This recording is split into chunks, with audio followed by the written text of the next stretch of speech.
Hello everyone, welcome back to the Computer Networks course. Today we will see the classification of computer networks. After completing this session, we will understand what are LAN, MAN and WAN. And after understanding LAN, WAN and MAN, we will also understand what are the devices that are involved in LAN, MAN and WAN.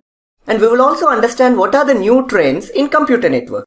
We will see the classification of computer networks.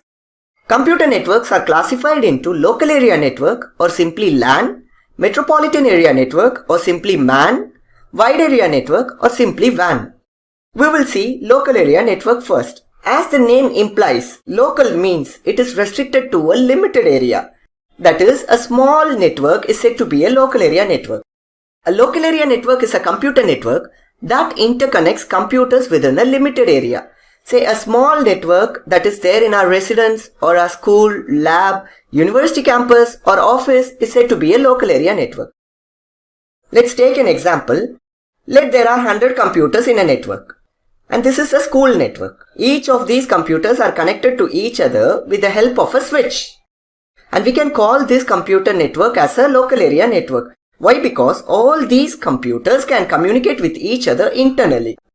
We can set up LAN in two ways. One is a wired LAN, another one is a wireless LAN. In wired LAN, we have cables. So the example technology for a wired LAN is Ethernet. We have already seen in the previous lecture that Ethernet is used to connect two or more nodes. In this case, this node is connected to the switch. This computer is connected to the switch with the help of an Ethernet cable. To be precise, this is an Ethernet straight-through cable. Because Ethernet straight-through cable connects devices of different kinds. Switch and computers are different kinds of devices. So we need to use Ethernet straight-through cable. In case if we want to connect this computer with this computer directly, then we have to go for Ethernet crossover cable. Whatever it is, Ethernet is the well-known and the most popular technology in wired LAN. And the devices that are used in the wired LAN are hub and switch. I will talk about this hub and switch in the next lecture elaborately. Now, you just understand hub or switch can be an intermediary device in a local area network, and that too in a wired local area network. We can also have a local area network wireless, example Wi-Fi. Now we will see metropolitan area network or simply MAN. A metropolitan area network is a computer network that interconnects users or computers in a geographic region. See, there are two branches in a city and these two branches are somehow connected with each other. So this kind of network is called as a metropolitan area network. In other words, there are two local area networks. These two local area networks are connected to each other in a city. The devices involved in this metropolitan area network are switches, hubs for establishing a local area network, and to connect two local area networks we need routers or bridges.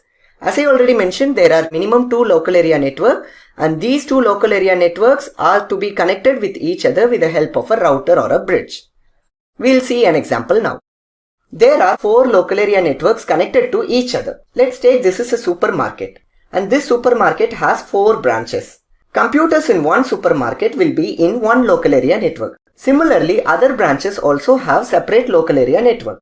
And these supermarket branches must somehow communicate with each other. For example, if someone is asking for a product which is not there in this branch, the employee of this branch wants to search whether the product is available in other branches. This is possible only if all local area networks of the supermarket are connected. And this is what exactly a metropolitan area network. Please remember, this is restricted to only a small geographic region like a city. Please note, in every land there are some computers and these computers can communicate with other computers in other local area network. And this is possible only if these computers are somehow connected with each other. Time to see wide area network, that is the WAN. A wide area network is a telecommunications network that extends over a larger geographical area. It means it is a telecommunications network, but it deals with a larger geographical area. First, we will see what is a telecommunications network. Any communications at a distance, we call it as a telecommunication network. So here, the communication is going to be within a large geographical area. In MAN, two or more LANs within a city can communicate with each other.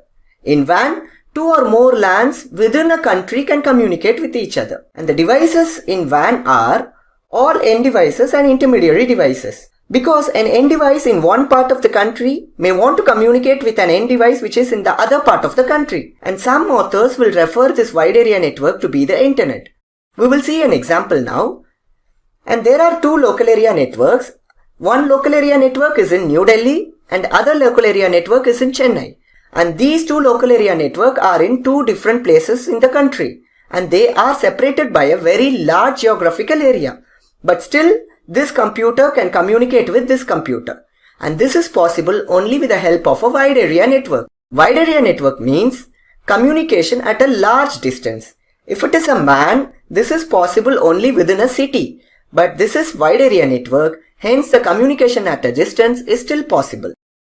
So far we have seen local area network, metropolitan area network and wide area network. Now we will see the internet. I will say this is a wide area network. That is a wide WAN. Why? Because there are so many local area networks, so many metropolitan area networks and so many wide area networks across the world are connected to each other. Say for example, there is a guy in India who wants to send some data to a guy who is in Australia. Between India and Australia, there are many routers involved in taking the data from India to Australia. Similarly, every country in the world is somehow connected with other countries through computer networks. We don't know whether two countries have a friendly relationship or not, but definitely they will have a computer network relationship. And that's the power of computer network, guys. Before we conclude, we will see the new trends in computer networks. Nowadays, many employees are encouraged by their employers to bring their own device and connect to the office network. And we shall call such scenario as a bring your own device scenario. It means employees can bring their own device and connect it to their office network and still work with the office network. Coming to the online collaboration, once upon a time, if a meeting is scheduled, everyone has to assemble in the meeting spot. Now the trend has completely been changed. They can participate from wherever they are and they can still do online collaboration with others with the help of computer network. Say for example, a meeting involves participants in New Delhi, Chennai, America, Australia, but still no one to be there in a particular or a specific location. They can be wherever they are, but still they can do online collaboration. And cloud computing is the new trend that we would like to address. Cloud computing means it is the on-demand availability of computer resources. First, let's take an example. Let's take Google Drive. One can store all files and folders in Google Drive. That gives a lot of flexibility. If one wants to access his files from any part of the world, he can access by just giving a request to Google Drive and download the data. What if he had stored the data in his personal computer? He needs to carry the computer wherever he goes if he wants the data with him. But cloud computing, say this Google Drive, offers this on-demand availability. Cloud computing is the on-demand availability of computer resources, especially data storage and this computing. We need not directly involve in the management. We can just store the data somewhere in a secured manner and get the data whenever we want it. That's the power of cloud computing. That's it, guys. In the initial part of the session, we have listed that we are going to learn certain things. Now we will ensure whether we have learnt all these things. I hope now you have learnt what is local area network, metropolitan area network and wide area network. And we have also seen what are the various devices involved in LAN, MAN and WAN. And there are some new trends that are there in the computer networking field and we have also seen those trends. Thank you for